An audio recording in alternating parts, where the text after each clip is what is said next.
Hello lovelies, good morning, good afternoon or good evening depending on wherever you are. This is Gleanish channel where we'll be bringing you the latest updates in Nigeria.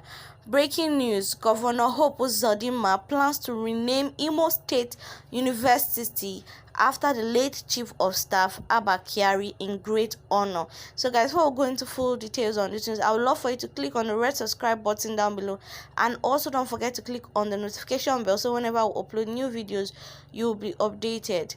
Governor Høpë uzød'nmà of Imo State has hinted that plans are in place to rename the Imo State-owned university IMSU to Malam Abba Kyari University. The governor made this call when the management staff of the university, led by the Vice Chancellor VC, Professor Adobe Obasi, paid him a visit at the executive chambers of the Imo State Government House, Owerri.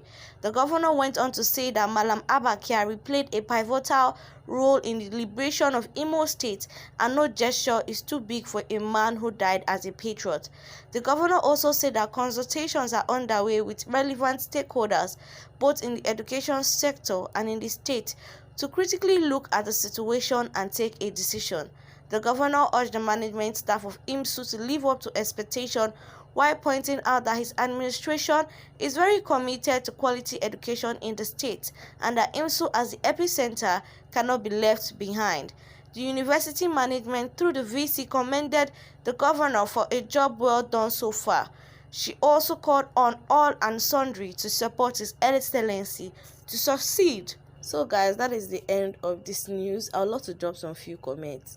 So guys, you have seen what is going on. Like, uzød'nmà is planning to rename IMSU after Abba Kyari, because he said Abba Kyari has done so many things in Imo State. Please tell me what he has done in Imo State. Like, is this man not just showing himself that he's just a stooge for the APC party? Why will he try that kind of thing? Like, what will even give him the inspiration? How has Buhari's presidency or Abba Kyari's presidency helped the East in any way? Like, what have they done to help the Easterners? When they were doing budget, did they add them? All the things they've been doing in this country, have they been including them? And now he wants to rename IMSU after Abba Kyari. Like, that is a big insult to the Southeasterners as far as I'm concerned. Like, if he tries that, if he does that, and if it eventually works out, because I know there's so much corruption in this country, like with money, with politics, you can actually do what you want to do, even if it's evil. If it actually does that, it's a big shame to Imolites, because seriously, why will he even think of doing that? What has Abba Kyari done for Imo State? How has he impacted in the lives of the citizens?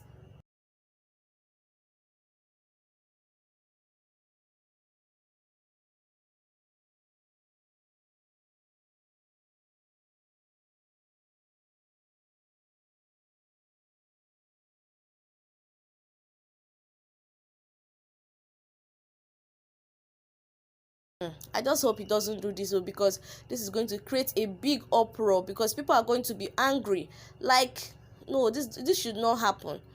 So guys, that is my opinion on this news. I would love to hear what you think down in the comment section below. Also, moving on to the next news, 78-year-old Second Republic minister and elder statesman from the north rejects the position of Chief of Staff to President Buhari. A Second Republic minister and elder statesman, Alhaji Ismaila Issa Fontuwa, 78, has advised those linking him with the position of Chief of Staff (COS) to President Muhammad Buhari to look elsewhere. Citing his reasons, he simply stated that he is unemployable and not interested. A national newspaper had on Sunday tipped him as one of the favorites for the post of Chief of Staff to the President to succeed the late Abba Kyari, who died of COVID-19 and was buried on Saturday. Speaking on the issue on Sunday, Alhaji Fontuwa was the administrative officer, Katsina Native Authority, for 7 years, Minister of Water Resources in the defunct Second Republic, a member of the 1994 to 1995 Constitutional Conference, and founder of Bullet International Nigeria Limited, the largest wholly owned indigenous construction company, said that he is not interested in the position. While reacting to the report tipping him for the position of Chief of Staff, he laughed it off, saying, "I am an employer of labor and therefore unemployed unemployable. I was a minister in 1983. What position will I be interested in now? I am embarrassed that a national newspaper could display such level of ignorance by connecting me with the chief of staff job. So guys, that is it on this. It's only in Nigeria that you see men who are almost dying that are fighting for position in this country. Like, this man is 78 years old. He has all the money he needs.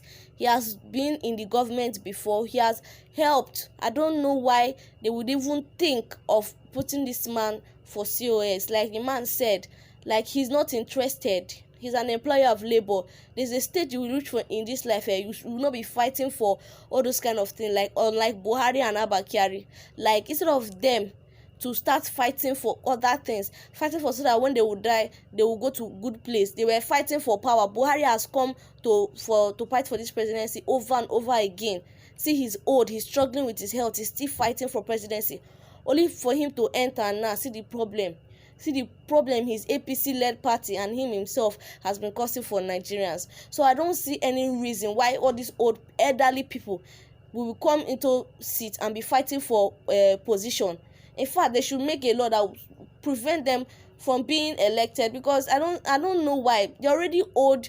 Their wisdom is already fading. I know, yes, maybe they think that the older they are, the more wiser they are, but it's not everybody that is old that is wise. That's just the truth. And some of these old people, they've already achieved so much. They're already where they are, and yet they'll be fighting for positions. We need young and able-bodied people to rule this country, not old men. We are tired of this old set of people. Like, we don't need them anymore. We need people that are vibrant, people that are intelligent. Even when youths are like looking for political positions, there's always an old man that is pushing them. Like, these people should be retired. They should not be working. There's no point that you are fighting for political position when you know that your health, you're risking your health, you're risking yourself. So they should make a law.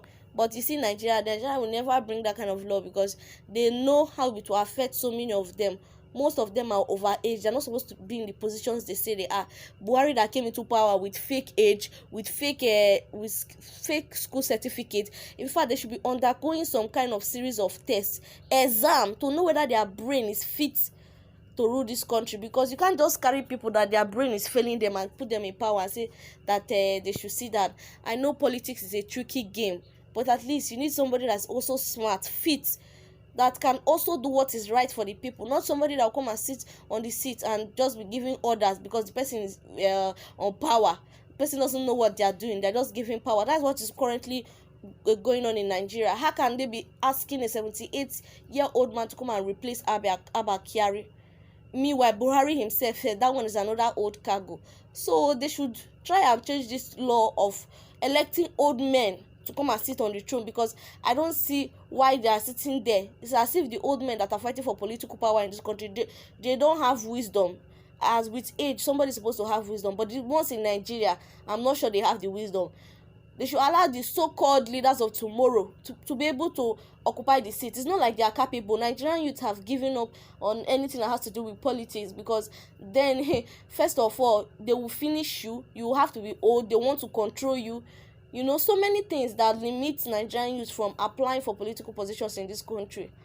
So guys, that is it. I know with politics somebody has to be experienced, but then not the person will be so old that the person is almost close to death. I think Jonathan should be like one of the youngest presidents we've had in Nigeria, aside from the military era, because look at even Yar'Adua, he did not even last. He was sick, he was battling with ill health, but he was still fighting for power.